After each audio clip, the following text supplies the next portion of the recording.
जय जय शंकर हर हर शंकर जय जय शंकर हर हर शंकर जय जय शंकर हर हर शंकर जय जय शंकर.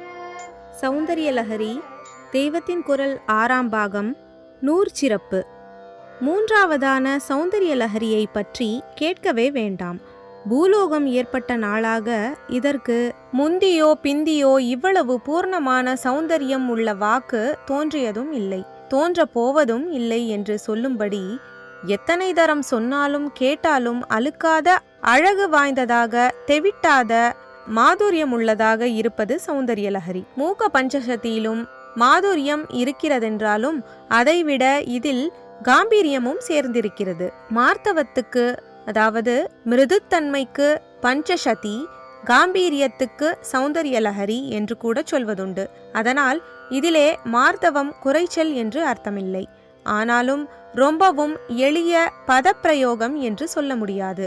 ஆச்சாரியாளின் ஸ்தோத்திரங்களுக்குள் மிகவும் எளிமையானது பஜகோவிந்தம். இது அப்படி இல்லை. கொஞ்சம் கஷ்டமான வார்த்தைகள் இருக்கத்தான் செய்யும். நுட்பமான அநேக விஷயங்களை வர்ணிக்கும் போது பிரிசைஸாக அதை மட்டுமே குறிப்பாக சுட்டுவதாக உள்ள வார்த்தையை போட வேண்டும் என்பதால் கஷ்டமான வார்த்தைகளையும் கொஞ்சம் போட்டிருக்கிறார். புரியாததால் கஷ்டம் என்றாலும் வாய்க்கு மதுரமாகத்தான் இருக்கும். புரிந்துவிட்ட பின் இந்த வார்த்தையைத்தான் இங்கே போட முடியும் என்று கவிதை நயத்தை கொண்டாடுவோம். ஆத்மீகத்துக்கு அரிச்சுவடி போல தர்மங்களை தத்துவங்களை பஜகோவிந்தத்தில் எளிதாக சொல்லிக் கொண்டு போகிற போது வர்ணனை உவமை மற்ற அலங்காரங்கள் அவ்வளவாக இல்லாமல் சிம்பிள் மீட்டரில் வார்த்தையில் பண்ணினார். இங்கே அம்பாளின் ரூப லாவண்யத்தை சொல்ல வந்தபோது கவிதா பிரதிபையில் எப்படியெல்லாம் ஜோடனை செய்ய முடியுமோ அப்படி செய்யும்போது ஸ்டைல் மாறிற்று, மீட்டரும் மாறிற்று. வரிக்கு 17 எழுத்து கொண்ட 4 வரி ஸ்லோகங்களாக சிகரிணி என்ற மீட்டரில் சௌந்தரிய லஹரியை பண்ணியிருக்கிறார். அம்பாளின் அழகை வாயாரச் சொல்லிக்கொண்டு ஆனந்தப்படுவதற்கு ஏற்ற விதத்தில் சிகரிணி சந்தஸை சிகரமாக்கி கையாண்டிருக்கிறார்.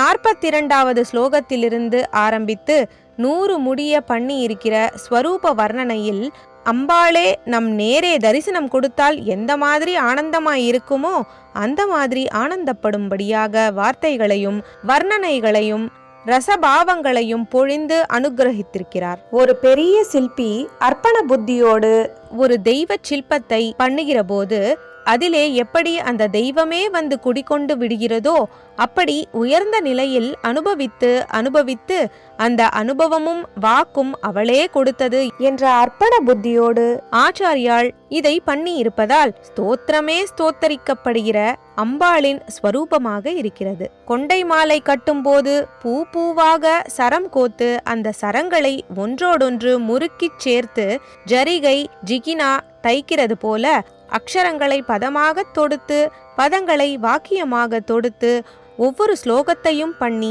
ஸ்லோகத்துக்கு ஸ்லோகம் சம்பந்தப்படுத்தி முழு ஸ்தோத்திரமாக பண்ணியுள்ள கலைஞராக கவியாக ஆச்சாரியால் இங்கே தரிசனம் தருகிறார். பூமாலை பாமாலை என்று சொல்கிறோம் அல்லவா? பூமாலை கண்ணுக்கு அழகாக ரூபமாக தெரிகிறது என்றால் பாமாலை காதுக்கு அழகான சொல்லும் சந்தமுமான ரூபத்தில் இருக்கிறது. பூமாலைக்கு வாசனை மாதிரி, பாமாலைக்கு அதன் அர்த்தம். பூவிலிருந்து தேன் வருகிறதென்றால் பாவிலிருந்து கிடைக்கிற ரசானுபவம்தான் மனசுக்கு தேன். ஒரு பெரிய வித்தியாசம். பூமாலை வாடிப்போவது, பாமாலை லோகமுள்ள அளவும் வாடாது. ஜெய ஜெய சங்கர, ஹரஹர சங்கர, மகாபெரியவா சரணம். जय जय शंकर हर हर शंकर जय जय शंकर हर हर शंकर जय जय शंकर.